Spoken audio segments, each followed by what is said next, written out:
Jina langu naitwa Joram Kumbi, natoka katika nchi ya Tanzania. Ni mwandishi wa vitabu, lakini pia ni mwana majumui, maana kwamba napenda maendeleo na mustakabali wa bara la Afrika. Nimependa utambulisho wako, lakini kwanza kabisa ningependa nimesema kwamba wewe ni mwana majumui na vile upo kwenye masuala ya uongozi. Ningependa tuanze na hili kubwa ambalo ni unaonaje mchango wa vyama kwenye uongozi wa nchi?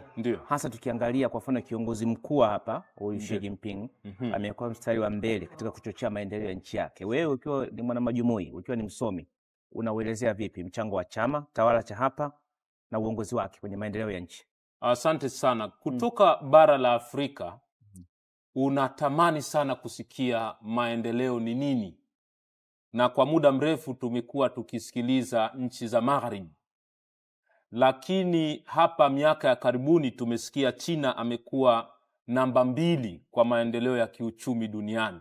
Sasa unapata shauku kujua hivi mwenzetu wamefanya nini. Kwa hivyo sasa safari nyingi za Waafrika sasa ni kutoka Afrika kuja China, kwa sababu ukituangalia historia yetu na China tulikoanzia, tulianza katika uhusiano hafifu tu. Lakini ndani ya miaka hii michache yeye China amefika huku juu lakini sisi wa Afrika bado tuko huku chini. Tunaenda pole pole. Na ukihesabu kama ile GDP per capita miaka ya 60 ni kama ilikuwa inafanana hivi na Waafrika. Lakini sasa unazungumza mwenzako amekusha kuenda kama GDP yake sasa trilioni 17 na ushe. Kwa hiyo lazima kutoko kuna muujiza umefanyika. Sasa mimi kuja huku China ni kushuhudia huo muujiza. Na muujiza unaletwa na nini? Kwa sababu tunajiuliza sasa maswali sisi. Kwa nini China? Ni kitu gani kinafanya China kupiga hatua kubwa ambayo imepiga? Sasa unakuja kuangalia muundo wenyewe wa serikali.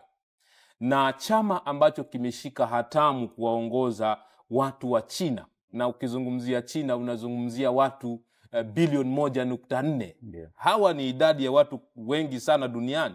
Unapozungumza bara la Afrika zima alifikii idadi ya watu kama walioko nchini China.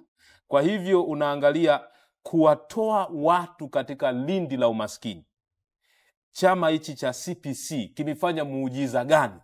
Sasa wiki chache hapa zilizopita tulipoanza kufunzwa juu ya mambo ya governance au uongozi wa kiserikali hapa nchini China, tuliambiwa hapa kuna kitu kinaitwa socialism with Chinese characteristics in a new era. Katika ujamaa wenye umaalum wa China katika zama mpya. Katika zama mpya. Sasa tunaangalia huu ujamaa huu wenye ladha ya Kichina katika dunia ya kileo ukoje, una nini ndani yake. Sasa katika kuangalia kwa mapana chama cha CPC kinachoongozwa na mheshimiwa sana msharafu Xi Jinping, kwamba pia kinayo aina yake ya demokrasia. Na demokrasia hii inaweza ikawa sio kama ile ya mashariki tulioizoea, ya magharibi tulioizoea.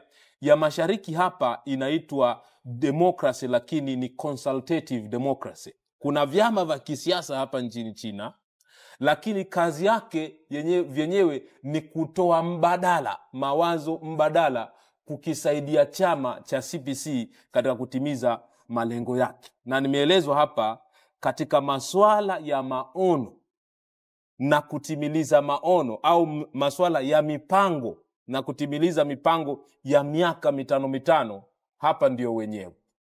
Na uzuri wa muundo huu wa uongozi ni wa muda mrefu. Hauwezi kusema kwamba sasa wakiwa na mpango wa miaka 5 atakuja tena kiongozi mwingine, alafu akija yule kiongozi mwingine aje na mipango mingine tofauti kama ambazo sisi baadhi ya nchi tunakotokea inakuwa. Unakuta unapata rais anakaa kwa miaka 5, miaka 10, anakuwa na maono ya namna fulani, lakini anakuja mwingine anabadilisha yale maono. Lakini kupitia uongozi wa hapa kuna muendelezo wa maono na muendelezo wa mipango.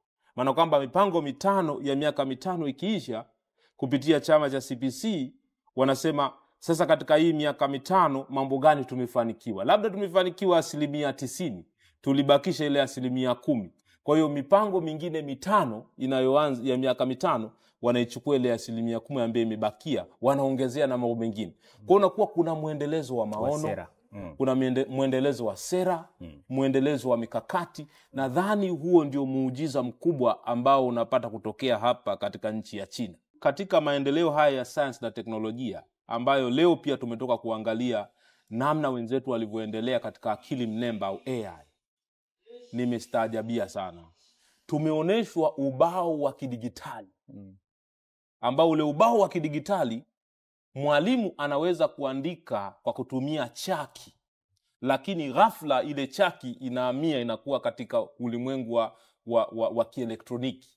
Kwa mwalimu anaweza kuzungusha mkono hivi katika ile screen na ile picha akaibonyeza pahala fulani, lile tatizo likatatuliwa pale pale. Majaribio ya kisayansi yanafanyika katika ule ubao wa kielektroniki.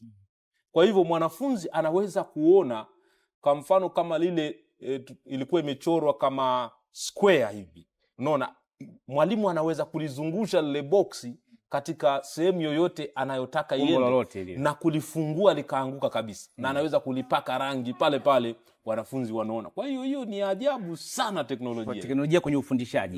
Na pia tuliweza kuongea na mtu, yani unamuuliza, kwa mfano mimi namuuliza kwa Kiingereza, kwa hiyo nikimuuliza kwa Kiingereza anaelewa mimi ninachoza, ananijibu kwa Kichina, lakini akinijibu kwa Kichina ghafla chini yanatokea maneno ya Kiingereza mimi ambaye naweza kuelewa. Yeye anazungumza Kichina lakini sauti mimi ninayoisikia ya Kiswahili. Unaona? Kwa hiyo ni teknolojia imeenda juu sana. Asante sana. Nakushukuru sana kwa muda wako Bwana Joram. Asante sana ndugu yangu. Imekuwa ni wakati mzuri kuzungumza pamoja na. Karibu. Nakushukuru sana.